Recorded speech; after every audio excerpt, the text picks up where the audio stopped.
জি, আমি ফয়সাল করিম মাসুদ।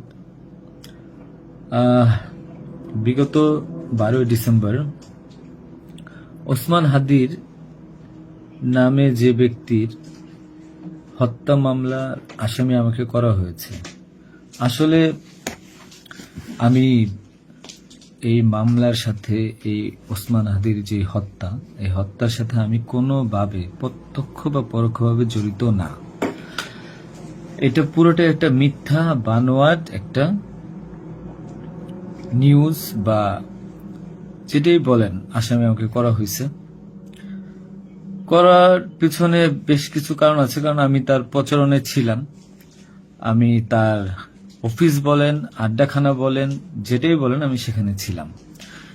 সেখানে থাকার পিছনে মূল কারণটা হলো, আপনারা জানেন যে আমি অ্যাপেল সফট আইটি নামে একটা প্রতিষ্ঠানের মালিক।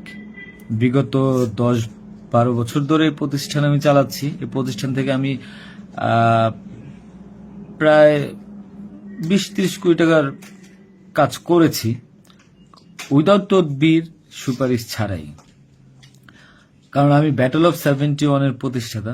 ব্যাটল অফ 71-এর মতো একটি গেম বানিয়ে আমি বাংলাদেশে জাতীয় পুরস্কারও পেয়েছি।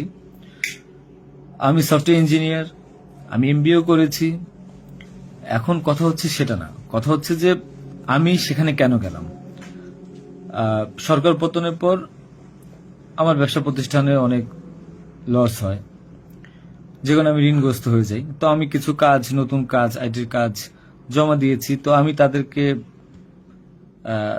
জমা দেওয়ার পর আমি দেখলাম যে তদবির সুপারিশ এখন দরকার হবে, কারণ যেহেতু আমার ব্যক্তিগত প্রোফাইলে এখন কোনো কাজ হচ্ছে না। তো আমি ওসমান হাদির ওখানে যাই, তার সাথে কথা বলি। বলার পর সে আমাকে আশ্বস্ত করে বলে যে সে আমাকে কাজ পাইয়ে দিবে। এই বাবদ সে 5 লাখ টাকাও চায়। আমি 5 লাখ টাকা দিই তাকে। নগদ চেয়েছিল, আমি নগদই দিয়ে দিয়েছি। দেওয়ার পর সে আমাকে বলল, ভাই আপনি অ্যাজ এ ডোনার হিসাবে আপনি আমার যেই প্রোগ্রামগুলো হয় নির্বাচনী প্রচারণা, একটা অফিস দিয়েন, বা প্রচারণে মাঝে মধ্যে একটু ছেলে পেলেরে হাদিয়ে দিয়েন। তো সে হাদিয়েই বলে আসলে বেসিক্যালি। তো আমি এরপরে শুক্রবার আমাকে আসতে বলে, আমি প্রথম শুক্রবার তার সাথে যাই, প্রচারণা করি। সেই সুবাদে আমি আমার 2টা ছোট ভাই নিয়ে গিয়েছিলাম, যারা এলাকার লোকাল। তো এখন তাদেরকে হয়তো আসামি করা হচ্ছে, আমি জানি না। তারা কিছুই জানে না, যেমন আমি জানি না, তারাও জানে না। তো তারপর তাকে আমি 5,000 টাকা দিই। তার সাথে যে ছেলেটা আছে জাবের, তাকে জিজ্ঞাসা করলে জানতে পারবেন, সবার সামনে আমি দিয়েছি, এবং হাদিয়া হিসেবে সে খুব হাসি মুখে এটা গ্রহণ করেছিল। তারপর ওই দিনের খাওয়া দাওয়া শেষ, প্রোগ্রাম শেষ, আমরা চলে আসি। এরপর আমি আমার ব্যক্তিগত কাজে, নানা কাজে ব্যস্ত ছিলাম। হাদি একদিন ফোন দিয়ে আমাকে বলে, ভাই 16 ডিসেম্বর আসছে, আপনার সাথে কিছু কথা আছে, আপনি আসেন। তার হোয়াটসঅ্যাপ মেসেজটা চেক করে দেখলে জানতে পারবেন। আমি কিন্তু তার নেক্সট শুক্রবার দিন, মানে আমি বৃহস্পতিবার দিন আমি কিন্তু যাইনি। সে আমাকে ফোন দিয়ে নিয়েছিল যে আপনি আসেন, এসে আপনি দেখেন যে আপনার সাথে কিছু কথা আছে, আপনার কাজটার বিষয়ে কিছু কথা আছে, আর আমাদের 16 ডিসেম্বর প্রোগ্রামে আপনি একটু হেল্প লাগবে। তো আমি যাই। সাথে আমার বেসিক্যালি আমি বাইক চালাইতে পারি না, সেজন্য আমার যে বাইক, সেই বাইকের একজন চালক ছিল, ওটা আমার খুব ক্লোজ ছোট ভাই, আমার খুব স্নেহের, আলমগীর। এবং তাকে নিয়ে যাই সাথে করে। যাওয়ার পরে তার সাথে আমি, পতাকা হবে 35 ইঞ্চি, 40 ইঞ্চি, 18 ইঞ্চি, এগুলো জাবেরকে জিজ্ঞাসা করলে পাবেন, তার সাথে লোক, তাদের সবাই যারা ছিল ওই সিসি ক্যামেরা যাদেরকে যাচ্ছেন সবাইকে জিজ্ঞাসা করতে পারেন।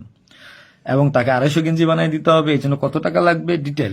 এবং ঘটনার দিন আমাকে সে রিকোয়েস্ট করে, আজকে যারা এই যে আপনারা দেখছেন হাজার হাজার লোক, শত শত লোক, হাদির তো এত লোক ছিল না, কারণ সে আমাকে নিজেই রিকোয়েস্ট করেছিল যে ভাইয়া আপনি আমাকে 5-10টা পোলাপাইন দিয়েন, আর 16 ডিসেম্বরে 50টা ছেলে পেলে দিয়েন, যেন আমার পতাকাটা ধরতে পারে, আমি প্রোগ্রামটা সাকসেস করে দিতে পারে। তো দেখেন, তো ওই জায়গায় আমি তাকে আশ্বস্ত করি, ঠিক আছে আমি চেষ্টা করব। তো পরের দিন আমি যাই। পরের দিন আর মাঝখানে একটা কথা বলি, আমার এর পরের দিনই দুবাই যাওয়ার কথা ছিল, যেহেতু আমার দুবাইয়ের মাল্টিপল গোল্ডেন ভিসা আছে। আমি এর আগেও দুবাই গিয়েছিলাম। তো আমার একটা কাজে দুবাইয়ের কিছু প্রোডাক্ট কেনার কথা ছিল। তো আমার টিকিটটা আমি ওই দিন ক্যান্সেল করাই, যেহেতু সে রিকোয়েস্ট করেছে, পিছায় দিই। তো সেই বাবদে যেহেতু 10টা বাজে প্রোগ্রাম, তো আমি ভোরবেলায় বের হই, আলমগীর আমার বাসায় ছিল। আর আমার ওয়াইফ, বাচ্চা যেহেতু নরসিংদীতে থাকে, 5ই আগস্টের পর তারা ওখানে সেটেল করে দিয়েছিলাম। তো থাকার পর সুবাদে আমি আমার বোনের বাসায় উঠেছিলাম। আমি কিন্তু অন্য কোথাও যাইনি, আমার বোনের বাসায় উঠেছিলাম ওদিন রাতে। তো ওই বাইক নিয়ে যাই, যেহেতু বাইকটা আমি কিনেছি। তো নাম রেজিস্ট্রেশন হয়নি। তো আলমগীর বাইকটা চালায়, আমাকে নিয়ে যায়। তো ভোরবেলা আমরা একটা উবার ডেকে আমরা একটা রিসোর্টে যাই, এটাও সত্য। ওই রিসোর্টে যে মেয়েটা ছিল, ওই মেয়েটা বেসিক্যালি আলমগীরের গার্লফ্রেন্ড। কারণ আলমগীর আমি দুবাই চলে যাওয়ার পর সে যেহেতু এলাকায় থাকতে পারছিল না, তার একটু বাইরে থাকতে হবে। তো ওই মেয়েটা তার কাছে একটা হেল্প চায় বাসা ভাড়ার জন্য। তো আলমগীর তার গার্লফ্রেন্ডকে হেল্প করার জন্য বলে, ঠিক আছে তুমি আজকে দেখা করো, আজকে আমাদের অনেক কাজ, তোমার সাথে আমি পরে দেখা করতে পারবো না। তো আলমগীরের সাথে আমি যাই। যাওয়ার পর 8টা 9টার দিকে আমি আবার চলে আসি, কারণ আমার এই টিকিটটা ক্যান্সেল করতে হবে। আবার হাদির প্রোগ্রামে যেতে হবে, ছেলে পেলেও নিয়ে যেতে হবে। তো আমি প্রিপারেশন নিয়ে সকালবেলা চলে আসি। আসার পর এখানে যে মেয়েটার গার্লফ্রেন্ড বানানো, মিথ্যা বানোয়াট একটা প্রচারণা, মানে এর চেয়ে লেম জঘন্য কোনো কিছু হইতে পারে না এই দেশে। মানে আমাকে আসামি করেছেন, ভালো কথা করেন, কিন্তু এইরকম মিথ্যা মানুষের কলঙ্ক দেওয়ার কোনো মানে নেই। সতরা জানেন, ওই মেয়েটা গরিব একটা মেয়ে, মেয়েটাকে ফাঁসাচ্ছেন, মেয়েটাকে দিয়ে যা মন চায় তাই বলান। এখন কথা হলো যে আমি প্রোগ্রাম করেছি, হাদিকে যে ওইদিন কথা বলেছি, এবং ওই দিন আমি তাকে আবার 10,000 টাকা দিয়েছি, পোলাপানকে খাওয়াই দিয়েন। আমি আমার বাইক নিয়ে যাই, কে বা কারা এই হত্যাকাণ্ড ঘটেছে আমি জানি না। আমি 10 মিনিট আগে তার কাছ থেকে বিদায় নিয়ে চলে আসি। আসার পর আমি বাসায় আসি, যেহেতু আমি যাব দুবাই, আমি টিকিট ক্যান্সেল করেছি। আপনারা দুবাইয়ের টিকিট গুলা দেখতে পারেন। আমি একটু দেখাই একটা জিনিস আপনাদেরকে। এই যে দেখেন আমার দুবাইয়ের মাল্টিপল ভিসা। 1 মিনিট।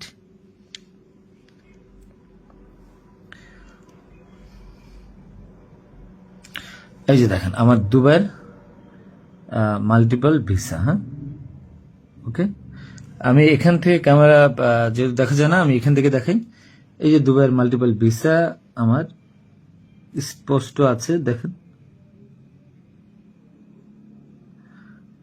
ঠিক আছে, দেখেন। আরো ভালোভাবে যদি দেখাইতে চাই তাহলে দেখতে পারবেন কিনা আমি জানি না, একটু ভালোভাবে দেখেন।